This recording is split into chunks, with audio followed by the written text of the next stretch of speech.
School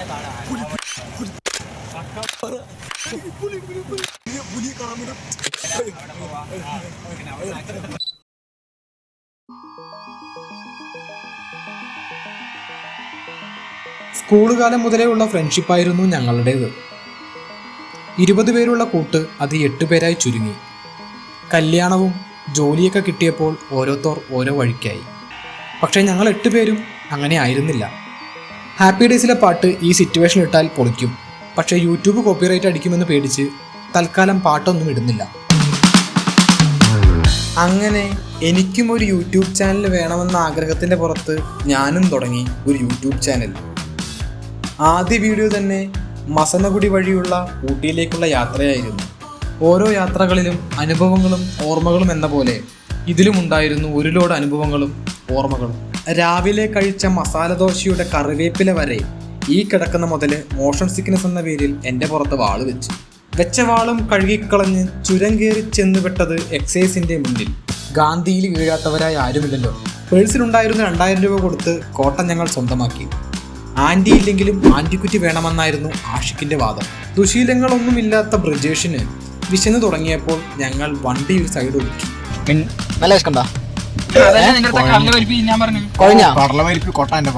അപ്പോഴേക്കും അനീഷിന്റെ മനസ്സിലൊരു വേവലാതി. കഴിച്ചു കഴിഞ്ഞാൽ എന്താണ് വിഷയത്തെ ഞാൻ പറയാലോ, പോയി അടിക്കാൻ പറ്റില്ല. വഴിയിലൂടെ പോയ വണ്ടിയെ നോക്കി സ്വരാജ് ഇങ്ങനെ പറഞ്ഞു, അത് ചെയ്യുമല്ലോ, നിന്റെ സ്ക്രാംബ്ലറിനല്ലോ. ആരും തന്നെ മൈൻഡ് ചെയ്യുന്നില്ല എന്നറിഞ്ഞ സ്വരാജ് ഭാവം ഒന്ന് മാറ്റി. ഇത്രയും പറഞ്ഞുകൊണ്ടിരുന്നപ്പോഴാണ് ഞാനൊരു കാര്യം ഓർത്തത്. ഞങ്ങൾ മസനഗുഡി എത്തി. ഭക്ഷണം പാഴ്സൽ വാങ്ങി റൂമിലേക്ക് നടക്കുമ്പോഴാണ് അവിടെയുള്ളൊരു ചേട്ടൻ ഞങ്ങളെ കണ്ട് സഫാരിയെക്കുറിച്ചും ട്രക്കിങ്ങിനെ കുറിച്ചും സംസാരിച്ചത്. വിശപ്പ് കൊണ്ടാണോ എന്നറിയില്ല, ഞങ്ങൾക്ക് അയാൾ പറയണോ ഒന്നും തിരിഞ്ഞില്ല. ആകെ മൊത്തം ഒരു കിളിപോയൊരവസ്ഥ. എന്റെ മനസ്സിലാണെങ്കിൽ ആകെ ഉള്ളത് അനീഷ് പറഞ്ഞ വാചകം. കഴിച്ചു കഴിഞ്ഞാൽ പോയി അടിക്കാൻ പറ്റില്ല.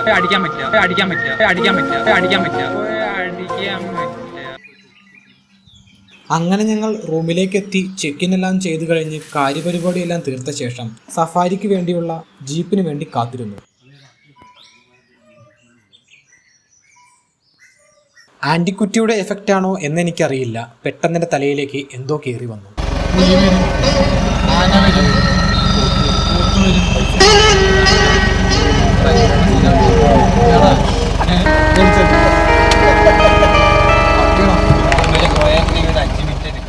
സഫാരിക്ക് വന്ന ഡ്രൈവർ ചേട്ടൻ ധൃതി കൂട്ടിയപ്പോൾ അനീഷിൻ്റെ ഉള്ളിൽ പട്ടാളക്കാരൻ നടന്നു. പക്ഷേ കാര്യമൊന്നും ഉണ്ടായിരുന്നില്ല. ഓടി വന്ന് അനീഷ് മുൻസീറ്റ് പിടിച്ചു. പിന്നെയാണ് ആ ചതി അനീഷ് മനസ്സിലാക്കിയത്.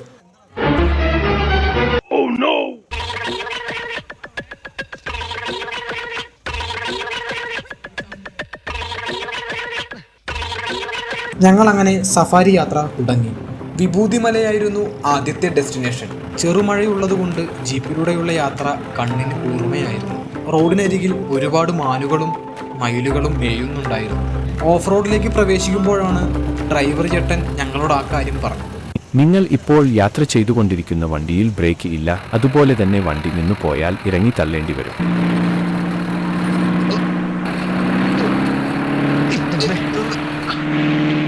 മനുഷ്യനെ കൊല്ലാൻ കൊണ്ടുപോവാ.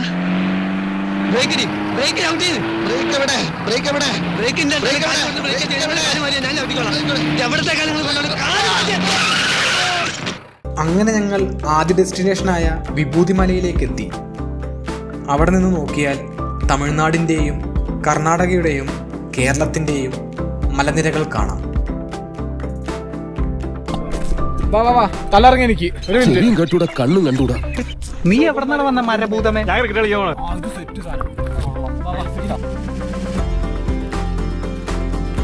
പെട്ടെന്നായിരുന്നു ഡ്രൈവർ ചേട്ടന്റെ കണ്ണിൽ അത് പെട്ടത്. അവര് പറഞ്ഞ ആ ഏ പോലെ ഇട്ടിരിക്കുന്നതാണ്.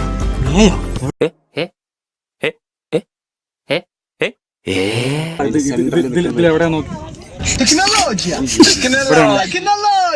20 കിലോമീറ്റർ ദൂരം നിൽക്കുന്ന ഡ്രൈവർ ചേട്ടന് മാത്രം കാണാൻ പറ്റുന്ന ആനയെ നോക്കി ഞാനും ആഷിക്കും കുറച്ചു നേരം നിന്നു. ആഷിക്കും ഞാനും പുതിയ സാങ്കേതിക വിദ്യ പരീക്ഷിച്ചു നോക്കി. എന്നിട്ടും ആന പോയിട്ട് ആന പിണ്ടം പോലും കാണാൻ കഴിഞ്ഞില്ല. എൻ്റെ സംശയം അതായിരുന്നില്ല. എന്നാലും എങ്ങനെയായിരിക്കും ആ ഡ്രൈവർ ചേട്ടന് മാത്രം ഇത്രയും ദൂരം കിടക്കുന്ന ആനയെ കാണാൻ സാധിച്ചിട്ടുണ്ടാവുക? അങ്ങനെ ആനയെ കാണാത്തത് കൊണ്ട് ഞങ്ങൾ ആ ദൗത്യം പിൻവലിച്ചു. എൻ്റെ ഭാര്യയായ വിജയെ വിളിച്ച് ഞങ്ങൾ വന്നു നിൽക്കുന്ന സ്ഥലവും പരിസരവുമെല്ലാം വീഡിയോ കോൾ വഴി കാണിച്ചു. പ്രജേഷുണ്ട്, പപ്പി, നമ്മുടെ അനീഷുണ്ട്, പിന്നെ ടൂറായിരിക്കുന്ന സ്വരാജുണ്ട്, പിന്നെ വേറൊരു മയിലുണ്ടല്ലോ, അവൻ എവിടെയോ ഉണ്ട്. ഏതാ അതെന്ത് ഇവിടെ അതെ അതന്നെ അവൻ തന്നെ.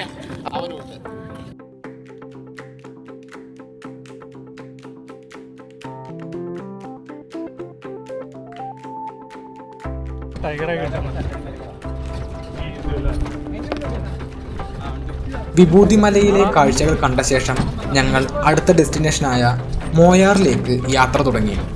പോകുന്ന വഴി വണ്ടി ഓഫാകുമോ എന്നായിരുന്നു എൻ്റെ പേടി. ഓഫായാൽ ഇറങ്ങി തള്ളേണ്ടി വരുവേ.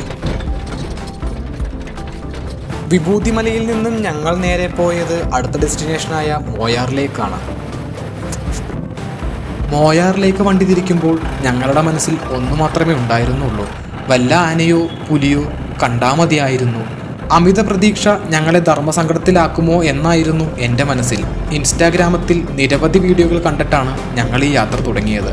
പുലിയും കരടിയും ആനയുമെല്ലാം നമ്മളെ നോക്കി ടാറ്റ കാണിക്കുന്ന വീഡിയോ പകർത്തി ഇൻസ്റ്റാഗ്രാമിലിട്ട് വ്യൂവേഴ്സ് ഉണ്ടാക്കാനായിരുന്നു ഇവിടെ പലരുടെയും ചിന്ത. ആനയെയും പുലിയെയും കാണിച്ചു തരാമെന്ന് പറഞ്ഞ ഡ്രൈവർ ചേട്ടൻ ഞങ്ങൾക്ക് വേണ്ടി ഒരു ചായക്കട കാണിച്ചു തന്നു. അങ്ങനെ ഞങ്ങൾ ചായ കുടിക്കാൻ തീരുമാനിച്ചു. ഒരുത്തന് മധുരം കൂട്ടി കടുപ്പം കുറച്ച് ഒരു ചായ, മറ്റൊരുവന് കടുപ്പം കൂട്ടി മധുരം കുറച്ചൊരു ചായ, ബാക്കിയുള്ളവർക്ക് കാപ്പിയും. പലതരം ചായകൾ പറഞ്ഞ ശേഷമാണ് ഞങ്ങളത് മനസ്സിലാക്കിയത്. ഒരു ഫ്ലാസ്കിൽ ഇതെല്ലാം ഉണ്ടാക്കി വെക്കാൻ പറ്റില്ലല്ലോ. അതെ, അവിടെ ഒരു ഫ്ലാസ്കും അതിലുണ്ടായ ചായയും ഉണ്ടായിരുന്നുള്ളൂ. ലഡ്ഡു ഉണ്ടല്ലോ ചേട്ടാ, ഈ ചെറുപഴം എന്താവല്ല?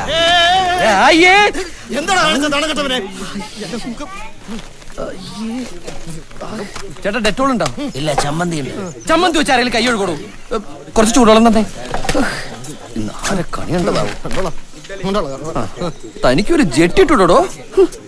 പച്ചവെള്ളം കൂട്ടി മധുരമില്ലാത്ത കടുപ്പമില്ലാത്ത ചായയുടെ നിറമുള്ള ഒരു വെള്ളം, അതും അകത്താക്കി മോയാറിൽ നിന്നും അടുത്ത ഡെസ്റ്റിനേഷനായ സിംഗാരയിലേക്ക് യാത്ര തിരിച്ചു. മോയാർ ഡെസ്റ്റിനേഷൻ മൂഞ്ചിയത് മൂലം ഞങ്ങളെല്ലാവരും മനസ്സിലുറപ്പിച്ചു ഇനിയൊന്നും കാണാനില്ല എന്ന്. സിംഗാരയിലേക്കുള്ള യാത്ര ഞങ്ങൾക്ക് വലിയ പ്രതീക്ഷയൊന്നും ഉണ്ടായിരുന്നില്ല. പക്ഷേ അപ്പോഴാണ് അത് സംഭവിച്ചത്. ടങ് ടങ് ടങ്. കാത്തിരിപ്പിന്റെ വിരാമത്തിൽ ഒടുവിൽ അത് സംഭവിച്ചു.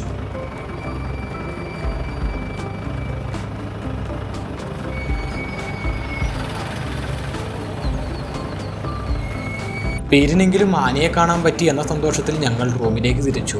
പുലിയെയും കരടിയെയും കാണാൻ പറ്റാത്ത വിഷമത്തിൽ ഞങ്ങൾ റൂമിലേക്ക് തിരിക്കുമ്പോൾ ആകെയുള്ള ആശ്വാസം റൂമിലെ ആൻറ്റിക്കുറ്റിയായിരുന്നു. റൂമിലെത്തിയിട്ട് ബാക്കിയുള്ളത് ആലോചിക്കാം എന്നതായിരുന്നു ഞങ്ങളുടെ പ്ലാൻ.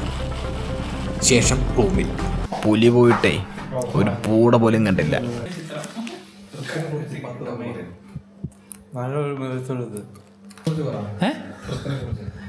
ട്രിപ്പ് ഒരു രക്ഷയില്ല. നിങ്ങൾ വരാത്തത് നിങ്ങൾ പറഞ്ഞത് കേട്ടാ തോന്നുന്നു എന്തോ ഞാൻ ഉറങ്ങിയ സമയത്തൊന്ന് ആനയും പുലിയൊക്കെ വന്ന് വല്ലെന്ന് മറിച്ചെടുത്തുന്ന്. ഓ, അവനൊരു ഡെഡിക്കേഷൻ ഇല്ല. അവന് പൈസ നിലവാക്കി വന്നത് അതിന്റെ ഇൻപുട്ട് കിട്ടണ്ടേ. അപ്പോ മറ്റേ ബജ്ജി കഴിക്കാൻ പോകണ്ട, മുട്ട ബജ്ജി. അപ്പോ ബജ്ജി കഴിക്കാനായിട്ട് ഞങ്ങൾ എടുത്തിരിക്കണേ.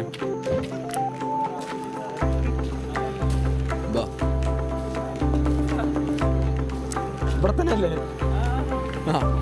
അങ്ങനെ ഞങ്ങൾ 200 കിലോമീറ്റർ താണ്ടി ഇവിടെ ബജ്ജി കഴിക്കാനെത്തി. കായ് ബജ്ജി ഉണ്ട്, മുളക് ബജ്ജി ഉണ്ട് ചേട്ടാ, പിന്നെ ഉള്ളി ബജ്ജി ഉണ്ട്.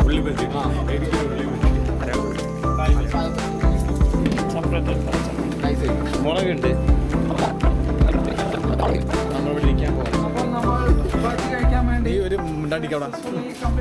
പെട്ടെന്നായിരുന്നു എനിക്കത് ഓർമ്മ വന്നത്. ചേട്ടൻ്റെ പേരെന്താ?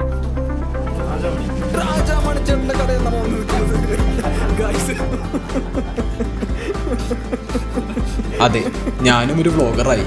ഹഹഹ. ആക്രാന്തം മൂത്ത ഫുഡ് ബ്ലോഗറെ പോലെ ആ ബജ്ജി എടുത്ത് ഞാൻ വായിലേക്കിട്ടു.